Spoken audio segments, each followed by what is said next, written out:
وہ جو زندگی لے کر آئے خوبصورت، اس زندگی کو اپنانے میں میرا اللہ راضی ہے۔ اور اس محبوب کی زندگی کو اللہ نے اس طرح محفوظ کیا کہ آپ کی بکریوں کے نام بھی ہم تک پہنچائے۔ زندگی تو بہت بڑی چیز، حجوہ، سقیہ، برکہ، زمزم، ورقہ، اطلال، اطراف، غیثا، کمراء، یہ میرے نبی کی بکریوں کے نام ہیں جو میں نے آپ کو گن کے سنا دی ہیں۔ 9 بکریاں تھیں، اور اس میں ایک بکرا تھا، اس کا نام تھا یم۔ 2 اونٹ تھے، عسکر، ثعلب۔ 4 اونٹنیاں تھی، عزبا، شہبا، جدعا، قصوا۔ اور اتنی ڈیٹیل، آپ نے مدینہ سے حج کا سفر شروع کیا اپنی اونٹنی قصوا پر، آپ نے 9 تاریخ کو خطبہ دیا اپنی اونٹنی قصوا پر، اب حج کے بعد طواف، اس کے قربانی کے بعد طواف زیارت کے لیے تشریف لے گئے اپنی اونٹنی جدعا پر، آپ نے 11 تاریخ کا خطبہ دیا اپنی اونٹنی عزبا پر۔ یہ پیار ہے میرے اللہ کا اپنے حبیب کے ساتھ کہ اس کی اتنی چھوٹی چیز کو بھی نہیں چھپنے دیا۔ اگر ہمیں خطبے کا پتہ ہونا چاہیے چونکہ وہ شریعت ہے، ٹھیک ہے، لیکن آپ اونٹنی پہ سوار تھے اور آپ عزبا اونٹنی پہ سوار تھے، اور اگلی بتاؤں، ابو بکرا یہ سقفی ہیں، یہ آپ کی اونٹنی کے نیچے کھڑے ہوئے تھے اور اونٹنی کا لعاب ان کے کندھے پہ گر رہا تھا۔ اتنی ڈیٹیل آپ کو بتا رہا ہوں۔ آپ کے پاس 2 گدھے تھے، عفیر اور یعفور، 2 خچر تھے، دلدل اور فضہ۔ گھوڑے آپ نے بہت خوبصورت رکھے، میں قربان جاؤں۔ اپنی امت کے مالداروں کو بھی راستہ دیا، غریبوں کو بھی دیا، میڈیاکر کو بھی دیا۔ اعلیٰ سواریوں پہ آپ کے ایک گھوڑے کا نام تھا ورد، ورد کہتے ہیں گلاب کو۔ گلاب کی خصوصیت یہ ہے کہ سارے پھولوں میں نمایاں نظر آتا ہے، اللہ نے اس کو ایسا حسن دیا ہے کہ سارے پھولوں میں نمایاں نظر۔ جب بھی ہم گفٹ وغیرہ لے کے جاتے ہیں تو اس میں گلاب سب سے زیادہ ہوتا ہے کہ نہیں ہوتا؟ تو آپ کے ایک گھوڑے کا نام تھا ورد، وہ اتنا خوبصورت تھا کہ سارے گھوڑوں میں کھڑا ہوا نظر آتا تھا، میرے نبی اس پہ سوار ہوتے تھے۔ ایک گھوڑے کا نام تھا سکب، سکب کہتے ہیں یوں انڈیلنے کو، اب پانی انڈیل، جو پانی انڈیلے تو ایک تار بن جاتا، دھار بن جاتی، وہ اتنا تیز دوڑتا تھا کہ لگتا تھا جیسے پانی کی دھار بن گئی۔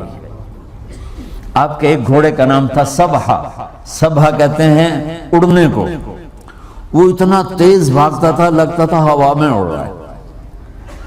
آپ کے ایک گھوڑے کا نام تھا یعصوب، یعصوب کہتے ہیں شہد کی مکھی کی ملکہ کو۔ تو اگر آپ شہد کے چھتے کو دیکھیں گے ذرا شیشہ لگا کر تو آپ کو شہد کی مکھی کی ملکہ سب سے نمایاں نظر آئے گی، اور ایک شہد کے چھتے میں منیمم 30,000 مکھیاں ہوتی ہیں، 30,000، زیادہ کی کوئی حد نہیں، کم سے کم 30,000۔ تو وہ اس کا نام تھا یعصوب، کہ وہ 30,000 گھوڑوں میں بھی کھڑا ہوتا تھا تو نظر آتا تھا۔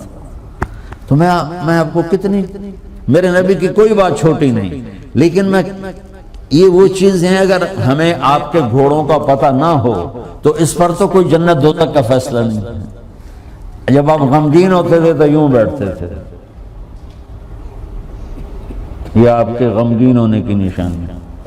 جب آپ حیران ہوتے تھے تو یوں کرتے تھے، کوئی نہ کوئی باڈی ایکشن ہوتا ہے آدمی، اوہ اچھا یہ مطلب میری حیرانی ہے کہ میں جب حیران ہوتا ہوں اچھا ہاں، اور میرے نبی جب حیران ہوتے تھے تو چہرے سے نہیں یہاں سے پتہ چلتا تھا۔ اتنی چھوٹی بات، کسی کو یوں کر کے نہیں بلاتے تھے، یوں کر کے بلاتے تھے۔ مجلس میں چوکڑی مار کے بیٹھتے تھے، پاؤں پھیلا کے نہیں بیٹھتے تھے۔ کوئی آپ کو ادھر سے بلاتا یا رسول اللہ تو یوں نہیں کرتے تھے، کوئی ادھر سے بلاتا یا رسول اللہ تو یوں نہیں کرتے تھے۔ یا رسول اللہ ادھر سے شخص نے بلایا تو آپ یوں کرتے تھے، جی فل پروٹوکول، صرف گردن نہیں ٹیڑھی کرتے تھے۔ ادھر سے کسی نے کہا یا رسول اللہ تو آپ یوں نہیں کرتے تھے، بلکہ اس کو سینہ دیتے تھے، ادھر سے کوئی کرتا تو آپ یوں کرتے. جی میرے بھائی بولو کیا کہتے ہیں. ہائے ہائے ہائے ہائے ہائے. اللہ نے اپنے حبیب کی ہر ادا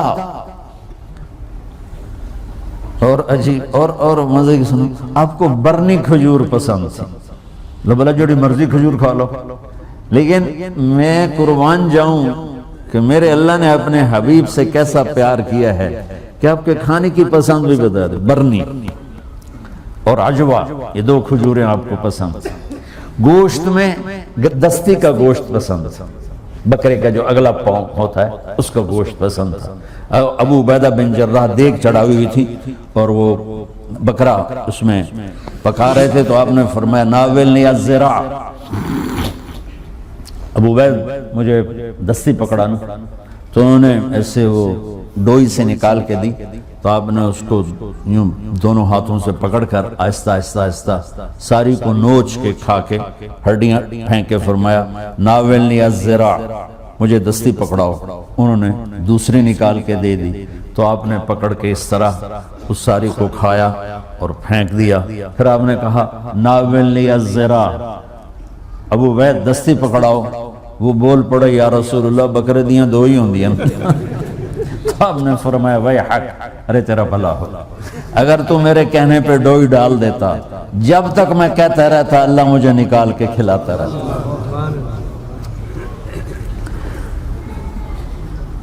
محمد اور احمد اور ماہی اور حاشر اور عاقب اور فاتح اور خاتم، ابو القاسم، طٰہٰ، یاسین، مزمل، مدثر، شاہد، مبشر، نذیر، داعی الی اللہ، سراج منیر، عزیز، حریص، رؤوف، رحیم، رحمت للعالمین، کافۃ للناس، بشیر و نذیرا.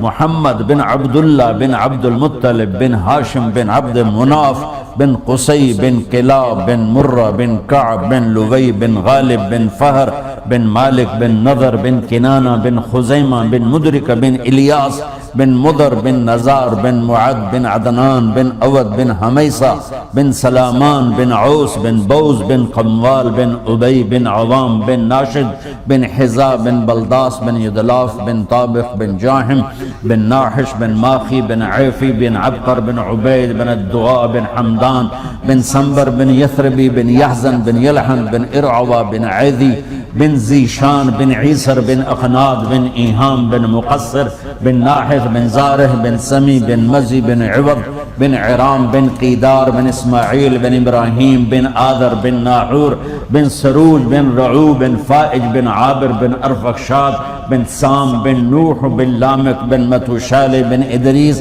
بن یرد بن ملح الایل بن قینان بن آنوش بن شیس و بن آدم علیہ السلام. یہ میرے نبی کی پیڑھی ہے توڑ آدم علیہ السلام تک. اگر ہمیں معلوم نہ ہو تو جنت کے جانے آنے میں کوئی اس مسئلہ نہیں ہے. جنت کے آنے جانے کا مسئلہ تو حلال حرام پر ہے، فرائض پر ہے. لیکن میں قربان جاؤں میرے رب نے اپنے حبیب کی ہر شے. تو بھائیوں اپنے نبی کی پاکیزہ زندگی کو سیکھو. میرے نبی کی پوری زندگی ایک کھلی کتاب کی طرح، جیسے قرآن کو کوئی نہیں بدل سکتا، میرے نبی کی زندگی اور سیرت کو پر اللہ کا پہرا ہے. اب تو آپ کو کتابوں کی بھی ضرورت نہیں ہے، گوگل میں چلے جاؤ، کسی کتاب کا نام کلک کرو، وہ ساری کتاب سامنے آ جائے. اپنے نبی کی پاکیزہ زندگی پڑھو کہ آپ نے کس طرح ایک خوبصورت زندگی گزاری. خوبصورت. آپ کے معجزات، ہم کہتے ہیں نا چاند کے 2 ٹکڑے کر دیے، پانی بے شمار ہیں. سب سے زیادہ ہمارے نبی کے معجزات ہیں. سب سے بڑا معجزہ میرے نبی کا ہے آپ کے اچھے اخلاق. یہ سب سے بڑا معجزہ کہ آپ آرام فرما رہے ہیں اور ایک بدو آتا ہے غورس، وہ تلوار آپ ہی کی اٹھا کر یہاں پسلی میں مارتا ہے. آپ اٹھ کے بیٹھ جاتے ہیں تو تلوار سیدھی کر دیتا ہے. بول اب تیار ہو جا، کون بچائے گا تجھے؟ تو آپ نے مسکراتے ہوئے فرمایا اللہ تو تلوار اس کے ہاتھ سے گر گئی. تو آپ نے اٹھا کے سیدھی کیا, ہن تو دس تجھے کون بچائے گا؟ وہ کہنے لگا میں نے تو ہی بچاونا. آپ نے فرمایا کلمہ پڑھتے ہو؟ کہتا نہیں. آپ نے کہا جاؤ معاف کیا.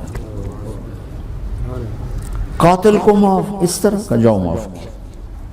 21 سال مکے والے قتل کے منصوبے بناتے رہے. جب آپ فاتح بن کے داخل ہوئے, آپ نے کہا جاؤ تمہیں معاف کیا. جو معجزے دیکھ کر, شکستیں دیکھ کر ایمان نہ لائے, اس دن آپ کے اخلاق کو دیکھ کر سارے مکے نے کلمہ پڑھ. تو بھائیو, اپنے نبی کی پاکیزہ خوبصورت زندگی سیکھو.